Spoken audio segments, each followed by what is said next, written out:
May I now request Dr. Sasmi Nayak, Ambedkar Chair Professor of Social Work in NISWASS, to introduce the topic and the speaker. His Excellency Dr. S.C. Jamir, the chief guest of this function, Professor Sukhadeo Thorat, our speaker, Professor A.K. Das, the Vice Chancellor of Utkal University, Mr. Kirot Prasad Mohanty, President NISWASS, Dr. Radhakant Nayak, distinguished guests, my colleagues and dear students.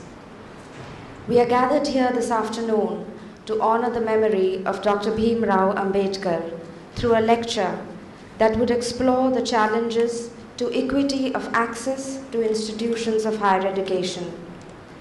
While celebrating the work and legacy of Dr. Ambedkar in ensuring equal rights and justice to all, it is only appropriate that we recall Ambedkar's views on education, particularly higher education, while at the same time be mindful of the many challenges that exist today. Education is largely perceived to be a neutral institution, unproblematic and beneficial to all who partake in it. Though access to school education has been legally guaranteed, the gaps between different social groups are far too wide in school attendance and completion, in college and university admissions, in educational outcomes, and ultimately in employment and access to government and corporate services.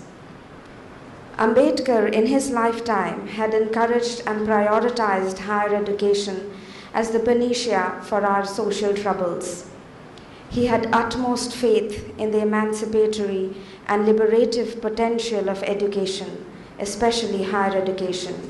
He believed that the difference between castes was maintained because of the huge gap in their educational achievements and could be minimized if all social groups had equal access to higher education. Ambedkar therefore guaranteed equity in access to higher education to underrepresented groups through reservations.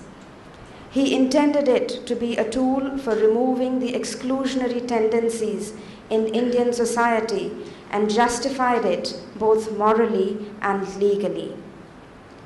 Today, the privatization of higher education, the merit expediency, and the elusive quest for efficiency and excellence have only created a stratified education structure, which, in combination with a stratified social structure based on caste, has unfortunately become the major mechanism by which the scheduled castes and tribes are being systematically excluded from the arena of competition and employment. This is the critical issue that will be presented in today's Ambedkar Memorial Lecture with hard empirical evidence.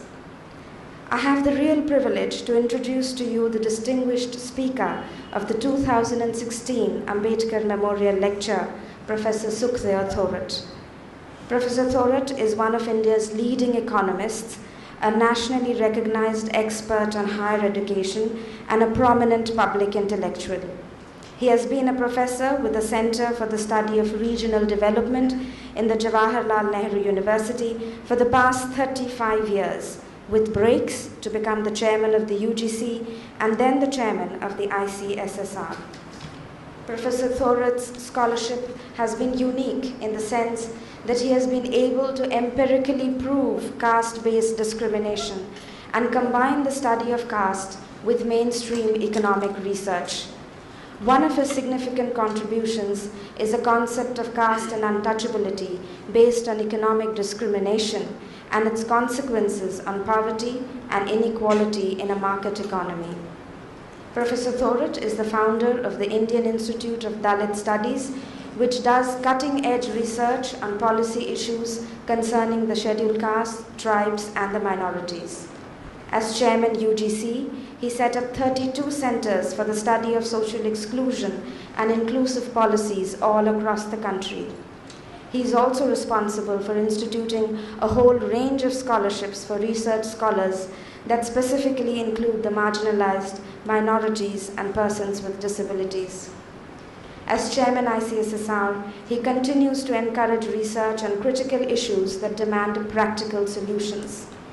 His work has been well recognized and he has received several awards, the most prominent being the Padma Shri in 2008. Professor Thorat has written more than 20 books and numerous research articles in peer-reviewed journals on a wide range of subjects such as water resources, agriculture, art, and of course, caste discrimination and exclusion. I must stop here and admit that I've tried my best, but I've recovered only half his CV. Let me just conclude by saying that Professor Thorat is convincingly the most well-recognized, the most dynamic, and the most prolific scholar on caste discrimination in India today. NISWASS has the opportunity to gratefully acknowledge the moral, intellectual, and material support that we have received from Professor Thorat since the 90s and still continue to do so. Sir, we thank you for being here and we look forward to your leadership and scholarship in the years to come. Ladies and gentlemen, Professor Sukhadeo Thorat. The Vice Chancellor of Utkal University, Dr. R.K. Nayak, Dr. Shashmi Nayak, the Ambedkar Chair Professor, ladies and gentlemen. Well, indeed, I am very happy to be here to give the Ambedkar Memorial Lecture. NISWASS is not new to me. I think for last 20 years or so, ever since Dr. Nayak was the Secretary in the Rural Development Ministry, then Secretary, Additional Secretary in the Ministry of Social Justice, we have been interacting and we have been working together for the common cause. And he needs huge congratulations for building this institute from the scratch, where the students from marginalized group take degrees, not for acquiring knowledge, but for inducing them to engage into social work. And I'm really happy that it has really grown into a very wonderful institute. I came after a considerable amount of gap, and I see infrastructurally it has really improved. But there are a number of students I meet who complete their education from here. So I'm really happy that I'm here. I have decided to speak on the issue of policies for equity in higher education and the growing challenges of unequal access. Dr. Shashmi Nayak has rightly pointed out the commitment of Dr. Ambedkar for education of the marginalized. We are all aware that for the for the fact of our social system, a very large section of the population was debarred from access to higher education. Dalit, Adivasi, OBC, and a very huge section of women, and that till recently, till the beginning of the 19th century. And therefore Ambedkar, when he launched his social movement, among many other things, education was one of his focus. He fought for the education right for the Dalits and women. But he didn't stop there. He set up an education institution, what is called People Education Society, in 1945. And this institution, which is located in Bombay, has now more than 14 colleges and several schools and hostels and other facilities. So it is very appropriate that we remember his contribution and build up the thread from his thought about the education. Now, one of the prime consideration of Dr. Ambedkar's movement was as to how to provide equal access to school education as well as higher education. And that is why we see in our constitution, in fundamental rights, the right to education is one of the provision which is put up there with a particular focus. In the directive principle as well as in the fundamental right, we have clearly mentioned that the student in the age group of 6 to 14 will have a compulsory as well as a free education. So the constitutions really try to guarantee the equal access to education. Now, it is in this context I would like to present before you where do we stand with respect to higher education. I will not touch upon the school education, that's not my area, but since I have been engaged into higher education as a professor for the last 30-40 years, chairman of the University Grant Commission, I thought I should confine the issue of access to education to higher education.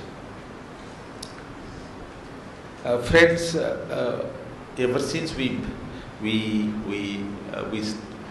began the planned economic development, the promotion of higher education has been one of our priority. And I don't want to go into the history, but the University Grant Commission was set up in 1952-53 based on the recommendation of Radhakrishna Committee. It was followed by a Kothari Committee in 1964, which led to the formulation of 1968 education policy. But the latest policy that we have is the policy of 1986 and the program of action of 1991. So as far as the official statement, final statement on higher education is concerned, what we have is the 1986 policy and the program of action of 1992. There are many small modifications here and there which are made through the planning commissions from plan to plan. But the basic document which provides the vision for the educational development is the education policy of 1986 and the program of action of 1991. Now this 1986 policy and the program of action both recognize the issue of equal access to higher education. The program of action of 1992, if you look into it, it's a very nice document.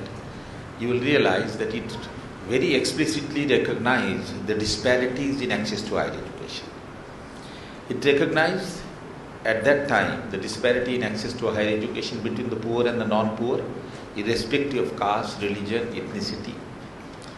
But then it also recognized the disparity in access to education between male and female, gender inequality. It recognized the disparity between the tribal and the non-tribal, between the low caste and the high caste, and between the religious minorities group, particularly mentioning Muslim vis-a-vis other minorities and the majority.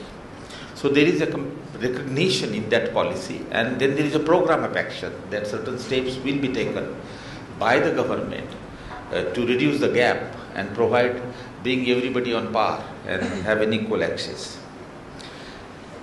What are the policies that we have taken? Let's have a very quick look before I go into the contemporary situation. It's very difficult to present before you the policies for equity. The reason is that the education is in the state domain. A very small proportion, part of the responsibility with the central government, which is carried through UGC and Ministry of Human Resource Development. Education is in a concurrent list. Center has to do something, but bulk of it is with the state. And we do not know the policies of the state running into 17 or 20 states. You require a huge study. In fact, as the chairman of the ICSSR, I asked the Center for Higher Education Policy, NUPA, to undertake a study. I give them the funding to undertake a study to prepare a document on the policies of the state in education, because they vary very immensely from state to state. But central government has its own responsibility. that is maintenance of standard and coordination of higher education, but also promotion of higher education.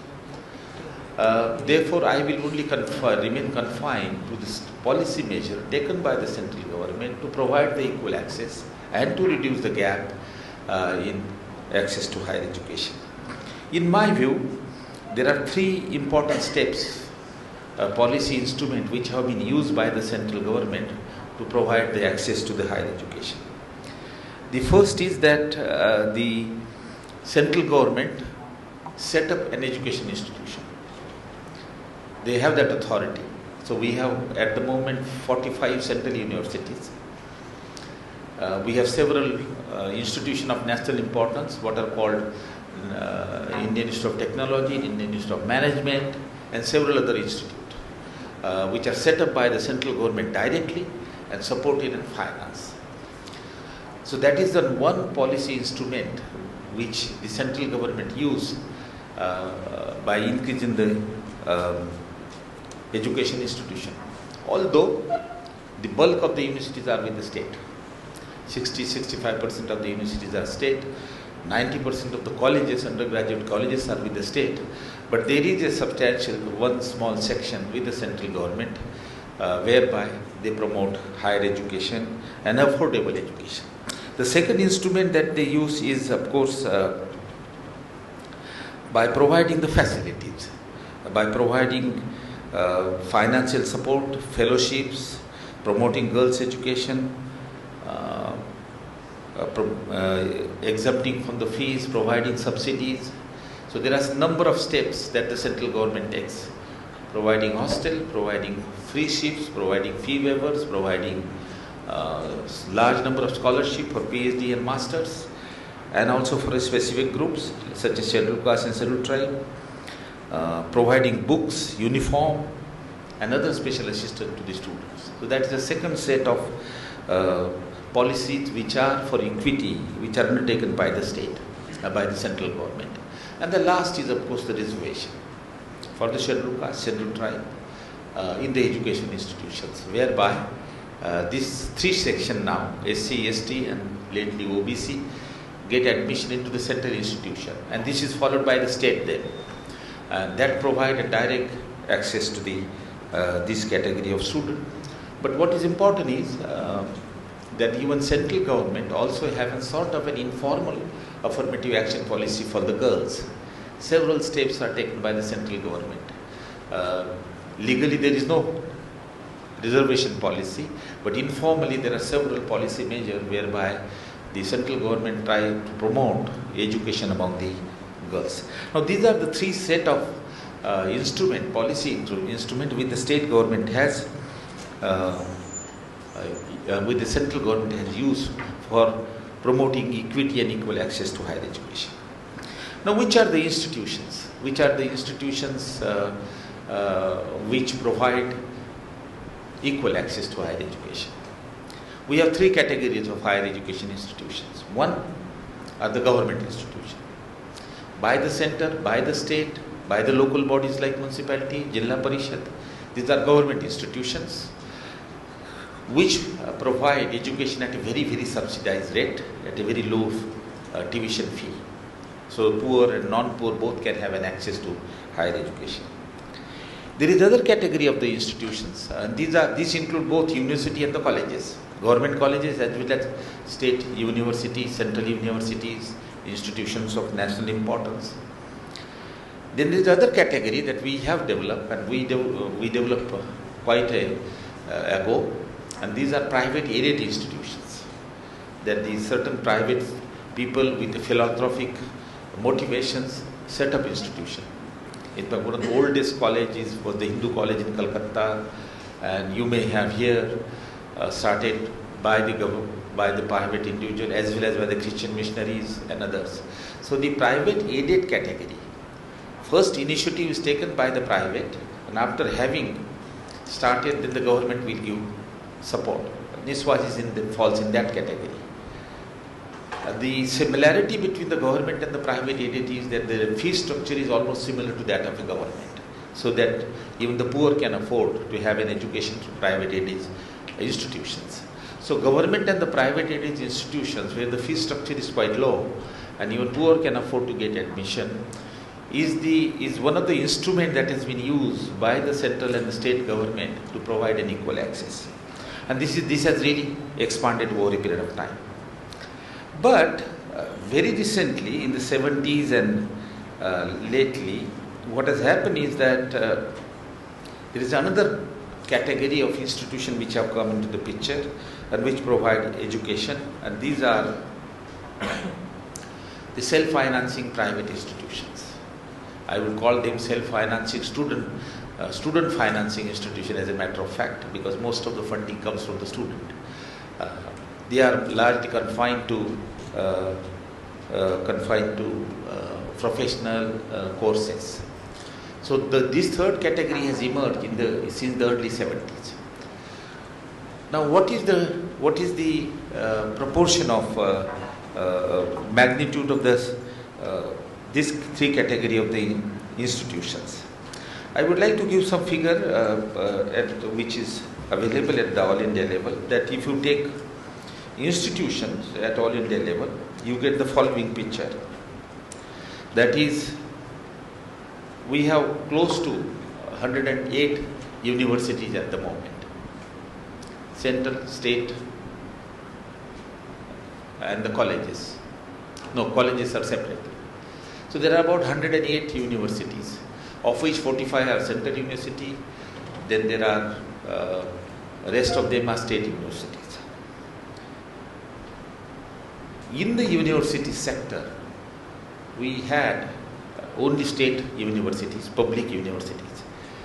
But since 2000, the number of state private universities has increased quite substantially. You may be surprised to know that as on today, there are about 223 state private universities. Most of the states have passed legislation to set up state private university. There are 90 deemed universities which are private. So if you take university alone, you will realize that about more than 30%, 35% of the universities are private now. Now you must understand that emergence of the state private universities and the state central private university, which are deemed university, is a new phenomenon. It's different than the government and the private aided. And these 330 odd or 30-35% of the universities are dependent entirely on the student fee. That is why they are called self-financing institution. The other dimension of the privatization of higher education is that almost 90% or 80% of the colleges are private, and a very bulk of them are in the self-financing mode. We do not have an accurate estimate, but large majority of the colleges, excluding government and the private aided, are in the self-financing domain. So you can see that there has been a shift away from government to private aided, which are based on philanthropy, to the self-financing institution. If you take student, for example, at the moment, if you take student, assume that there are 100 students in the higher education system. After post higher secondary, higher education system is education include degree program. And if you take that, then what you discover now as on today, almost 33% of the students, 2014 education survey of National Sample Survey. National Sample Survey undertake education surveys after every 5 years. So latest is 2014, I managed to get the data. Of the total students in the higher education, almost 33% are in self-financing institutions. About 25% are in private aided and rest in private. So almost you can say that 67% are in private, aided and the government, but rest in 33 are in private. So that is the level of privatization that is going on in this country. Now, if that is the case, then I would like to share with you where do we stand with access to education. This is the scenario about the institutional setup. Now, we measure the access to higher education through what is called enrollment ratio. it's a simple concept that the higher education start after higher secondary at the age of 18. So what the education scientists do is to take the student population in the age group of 18 to 22. After 18, you require 5 years, 3 years for graduate and 2 years for master. So you take the population of 18 to 22, and of that population, what proportion goes to the higher education, and work out the ratio, and that is called gross endowment ratio. So what proportion of the student in the age group of 18 to 22 goes to the higher education system is a measure of access to higher education internationally. You can compare the countries. I just want to give you the recent situation and bring out the nature of disparities before you. In 2014, the gross endowment ratio or enrollment ratio is in India was about 30%, which means of the 100 population in the age group of 18 to 22, 30 student goes to the higher education. That is, they take admission at the graduate level. That includes graduate, postgraduate, PhD, postgraduate diplomas. So 30% of our students are in higher education. This ratio is less compared to China, much less compared to Europe, where the ratio is 50%, 60%, 80%. So we are still lagging far too behind at the level of the country. But while this is an aggregate picture, at the all India level, you find considerable disparities in access to education across gender, across caste, across religion, and across poor and non-poor, irrespective of your social background. In India, as against the 33% of the enrollment ratio, male enrollment ratio is 32, female is 27. Not that much of a gap between male and female. Female have caught up with the male because of the informal affirmative action policy. So, but still there is a difference of about 3 plus 2, 5% point difference between the male and female. But the difference is more significant when we take the social group. The enrollment ratio of scheduled tribe is only 17, and as against the 33% at all India level. Scheduled caste is 22, OBC is 30, and others is about 42%. Now you can very easily see that the enrollment ratio of scheduled tribe is almost less than twice the enrollment ratio of others is double the enrollment ratio of tribal, almost double the enrollment ratio of scheduled caste, and also the OBC's enrollment ratio a little less than, quite substantially less than higher caste, but OBC is better than SC and ST. Now you can see that this is a very significant disparity in access to education. Only 17 students in the age group of 18 to 22 from tribal goes to higher education, only 30 students from SC goes, 22 students, but higher it is 41%. Now let me come to, I took a pain of collecting the data. I asked my student what's the figure for Odisha, because I thought I am sharing Odisha, giving a lecture in Odisha, I should have that figure. You are lagging far too behind in higher education. The enrollment rate in 2014 in Odisha is only 14%. It is 15% for male and 12% for female. Female's enrollment ratio is about 3% less. Disparities are not that high. But the significant disparity between the tribe and the scheduled caste and the high caste. It is pathetic that the scheduled tribe's enrollment ratio is only 6.5%. Scheduled caste is not lagging behind in low enrollment, it is just 8%.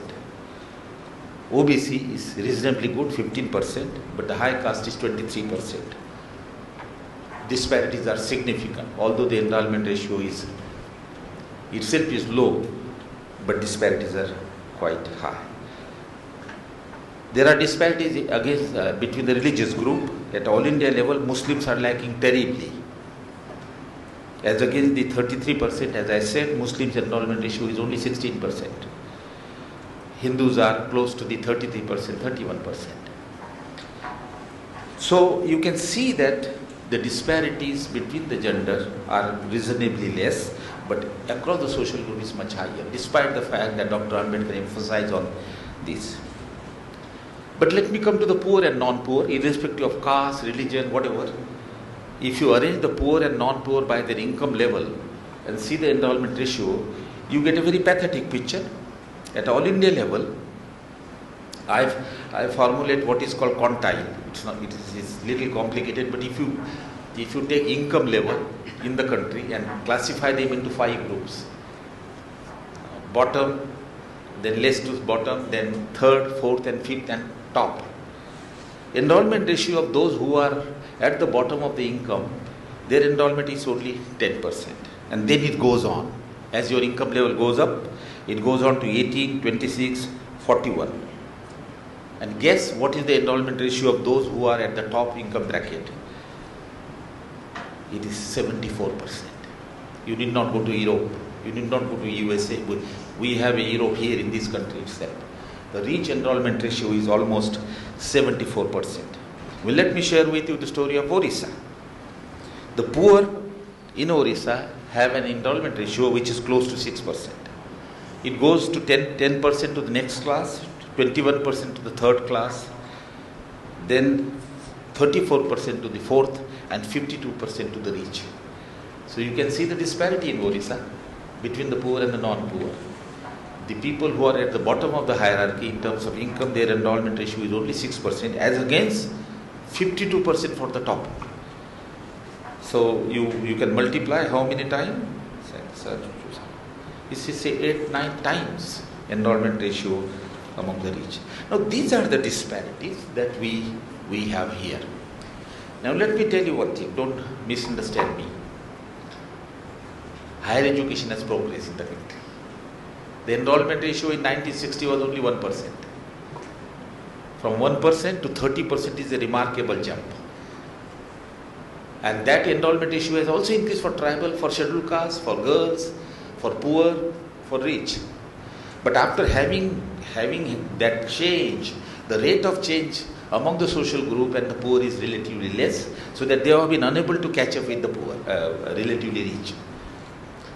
If education is the basic need like food and clothes and housing, that is what our constitution says, then everybody should have an equal right, equal access, which is not the case.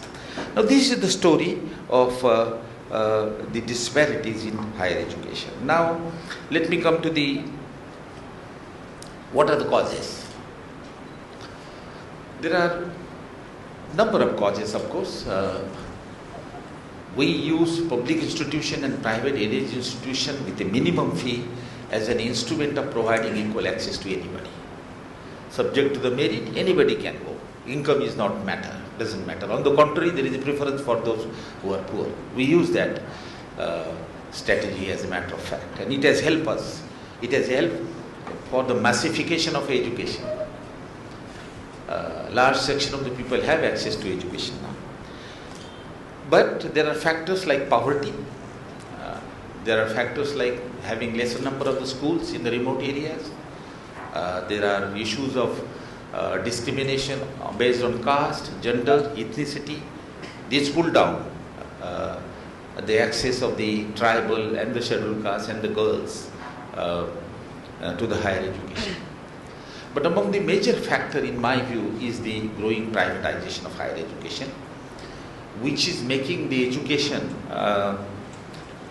very, very selective, and particularly in the professional field, medical professions and other. Privatization per se is not a bad thing. We have a category of private player, private aided. There the access is reasonably good. But a particular category of privatization which tend to reduce the access to the poor particularly. Now, as I suggested to you earlier, that the magnitude of privatization has increased quite substantially, and as a result, the access of the poor has reduced.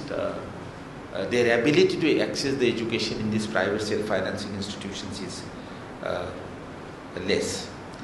Now, I just want to give you some figures that if you take the poor, the proportion of the student, if you take the total poor going into higher education system, the proportion of those who are going into self-financing institution is 25%. So rest is private aided and half of them are in government. because cheap.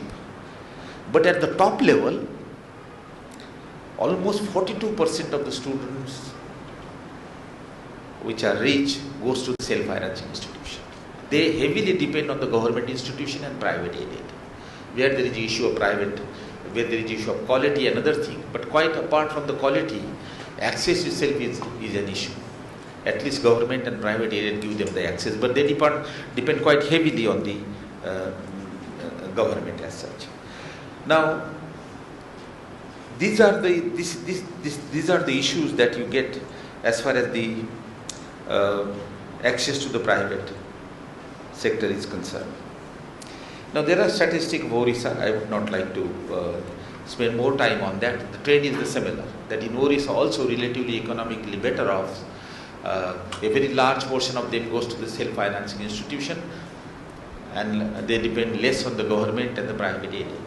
And the opposite is true as far as the poor are concerned. And same is the story for tribes and the scheduled caste. Now, the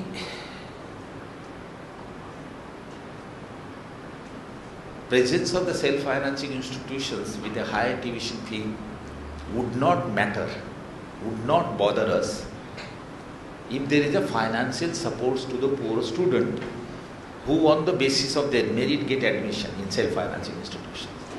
So no question, if the poor based on the merit get admission into self-financing institutions in the colleges and the university, and if the government come forward to pay for their tuition fee, provide subsidized hostel, go for a fee waivers, give fellowship and scholarship, then there is access. Access is improved.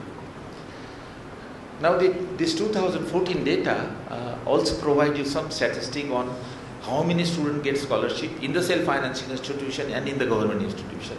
How many of them get fee waivers? How many of them get free ship? In that count, the situation is not quite encouraging. What you discover is, broadly speaking, I don't want to take your time in giving you the statistic, but broadly speaking, what you discover is that financial support policy of higher education is generally very progressive. That's a good sign.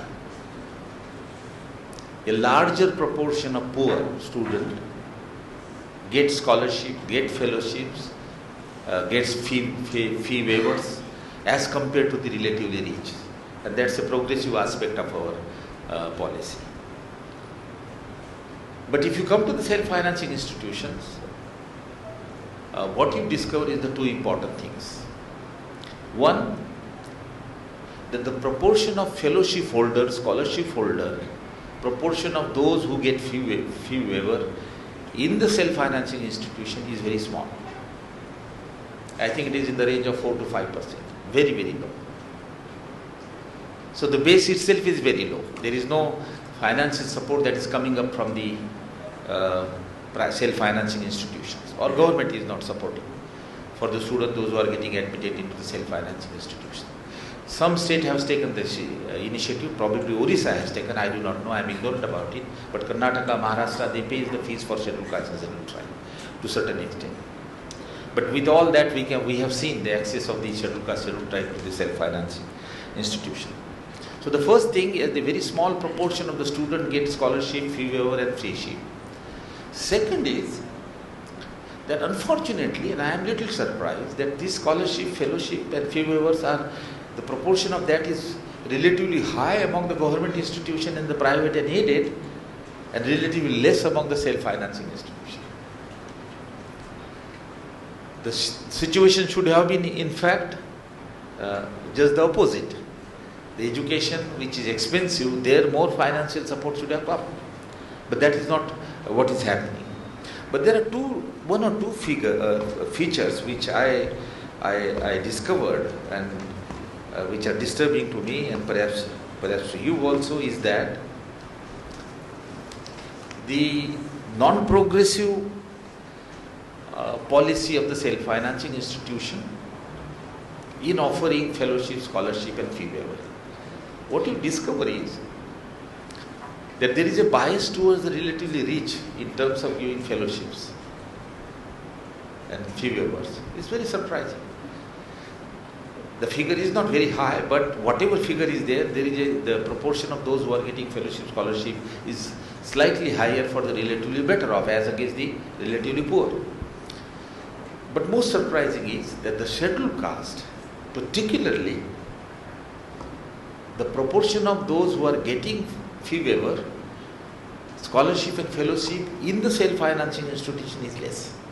And it is somewhat more for OBC and high caste. So you can see that the bias is in the self-financing institution because they are dominated by a particular section. The OBCs and the high caste get some financial support, while the scheduled castes do not get as much as they should get. So comparatively they lack. The section which need more support do not get it. So as I said that the privatization of higher education per se is not a bad thing as long as the poor are supported fully and the meritorious who deserve, who get admission and who deserve to be in higher education institution, if they are given financial support, then access is equalized. There is no problem. But that is what precisely is not happening. You can very easily see the disparity in access to higher education offered by the self-financing institution, and self-financing institution account almost more than 1/3 of our higher education now. Remember well, in 1995, of the total student in the higher education, self-financing institution account only 7%. Only 7%. Out of 100 students that goes to higher education, only 7 were in self-financing private. In 1914, the number has jumped to 33%. The self-financing institution in terms of student has increased at more than 10% per annum.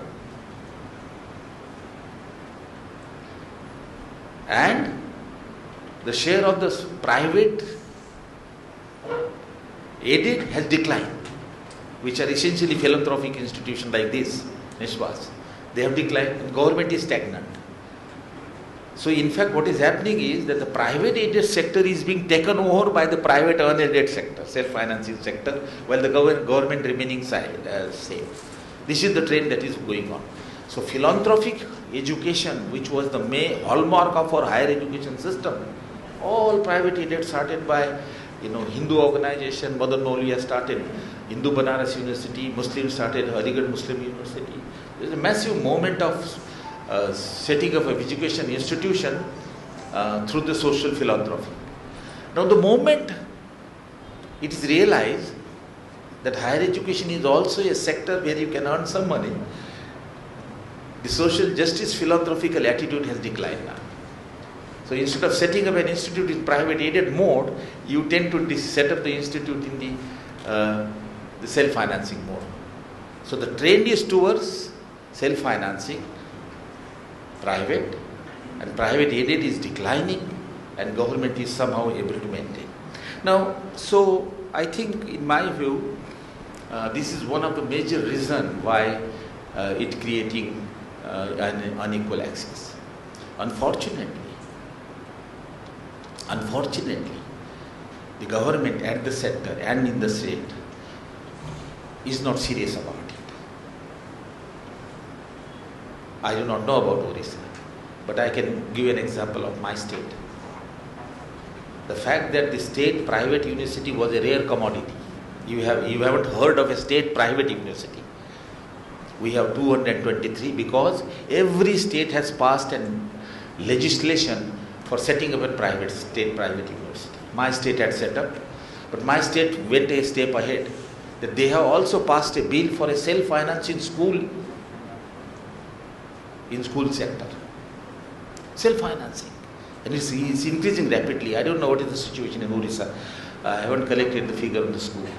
But it should be more or less similar.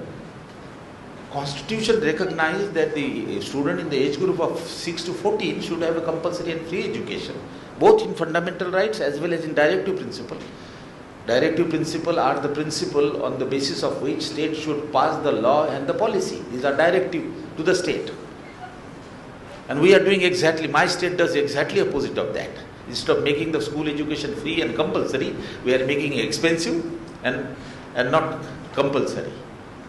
We are making it subject to condition of the economic standing.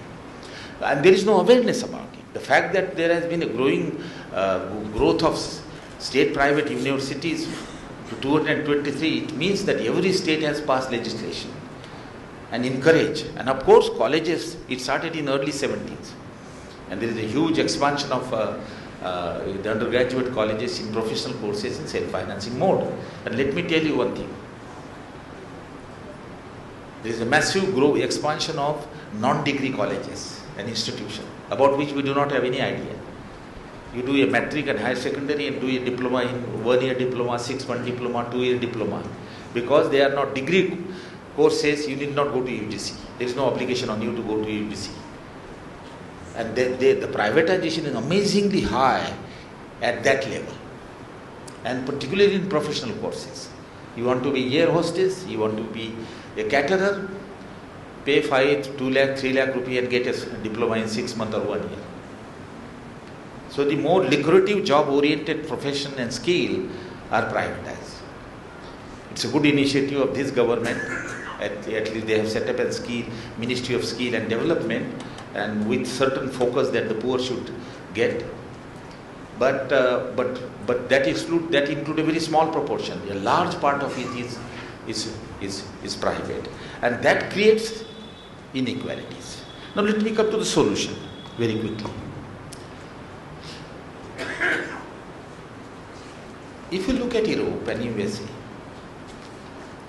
Europe is the prime example. All Europeans then shipped to USA and they developed that model. In Europe and including UK, today both school and higher education is public. There is not a single private university in Europe. There is not a single private university in UK. For that matter, there are no private university, many private universities in USA. There are government universities, there are endowment-based universities. The university which openly declare the university for profit are very small in number. I think 6 to 7% of the student goes to the university where they are registered under the Companies Act and they can earn the profit, but very small proportion. But the Europe, they have registered from privatizing the higher education and school education. And they have one of the best education system in the world. Nobel laureate and all kind of innovation and technology comes from Europe. And how did they develop this technology and good education with the public education? While we are not, we are complaining. In fact, remember well, the case for privatization by the government, if you look at the arguments, you can read that booklet. The argument given by the state for privatization was twofold. One is that we don't have funding, and therefore we involve the private sector. Funding was one of the reasons for privatization. Now, how come Europe? Where did they raise their resources from? Sweden, for example, in the early 50s was as bad as India of today or about 10-15 years before. But they resisted from privatizing school and higher education. What they did was, as their income increases, GDP, a larger proportion of their increased GDP, national income, they spend on strengthening their public education system. Step by step, as the income increases, they spend more on health and education and strengthen the public education institution. We neglect it. I can share with you, as a chairman of the UGC, the story of the state university is a pathetic story. The way we have neglected state university and we have neglected government colleges is somebody's imagination. I don't want to share with you. The faculty recruitment and infrastructure, because we said that we don't have funding and therefore we can't strengthen the university. I think funding is not the issue. It's the issue of your perspective on policy perspective. Under the pretext of not having fund, we find out the reason for handing over higher education to the private player. It's okay, as long as you take care of the access, then it's a different story. But I think that was not the purpose. Now, what has happened? That in Europe, they have developed a perspective that we provide education to everybody. There are inequality in the society, but we provide education to everybody who deserved. And then In the economy, if there are inequalities, that's okay. But education became a leveler. It brings equality to a certain extent. Because everybody gets education, rich or poor. Here what we are saying, we are doing exactly the opposite. Those who are relatively better off, they get a good quality education. Those who are relatively worse off, they get bad quality education. There education became a source of equality. Here education became a source of inequality. I need not tell you. The sons and daughters of the relatively rich people go to the best institution, their capability is high, they are professionally competent, their marketability is, employability high, they get jobs. The poor who come from a government school, less quality education, their employability is less, they remain unemployed. So through education we are creating an inequality, which is just opposite of what Europe has done. And I tell you, my feeling is that we are sitting on a very serious issue. It will blow up after 10 years. We talk about demographic, there are several people talk about demographic advantage division. In my view, yes, we have a demographic dividend advantage, but we are tending to a demographic disaster by providing more facility to some and neglecting to others and creating inequality. But this is my conclusion about where we are. Now what can we do? Within 5 minutes or so, what can we do? I think it's very difficult. General suggestion of mine would be that we must strengthen our government sector, state university and government colleges, and expand them. But investing in government sector is very necessary. Infrastructure, teachers, that need to be expanded, because that has been the source of education, expansion of education in your country. But over a period of time, we have created inequalities. It's amazing inequality in higher education. You take your school sector, we love hierarchy. We love, because we are all governed by caste system, so we don't mind inequality. I tell you the story of Delhi. You start with municipality school.